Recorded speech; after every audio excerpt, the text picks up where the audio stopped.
గౌరవీయులైన గ్రామ పెద్దలకు, ఉపాధ్యాయులకు, తల్లిదండ్రులకు నా నమస్సుమాంజలి.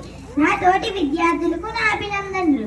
అందరికీ 80వ స్వాతంత్ర దినోత్సవ శుభాకాంక్షలు. ఈ రోజు నేను మన జాతీయ జెండా గొప్పతనం గురించి మాట్లాడాలి అనుకుంటున్నాను.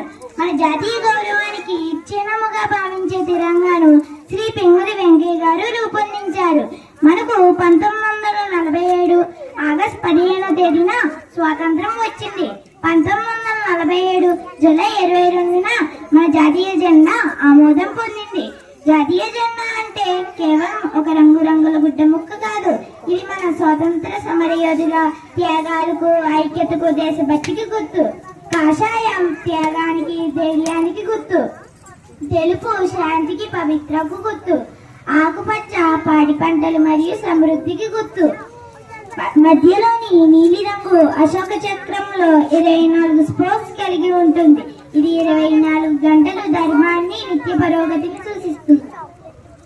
జాతీయ జెండా నియమాలు. జాతీయ జెండా 3:2 పొడవు, వెడల్పు నిష్పత్తిలో ఉంటుంది. మనం జెండాను ఎప్పుడు గౌరవించాలి. జాతీయ జెండా ఎగరవేసేటప్పుడు, దించేటప్పుడు లేచి నిలబడి అందరూ గౌరవించాలి. జెండాను నేలపై పడేయరాదు. చివరిగా భావి భారత పౌరులైన మనం మంచిగా చదివి, మంచిగా ఎదిగి ఈ తిరంగాను గౌరవించేలా కృషి చేయాలి. జై హింద్, జై భారత్.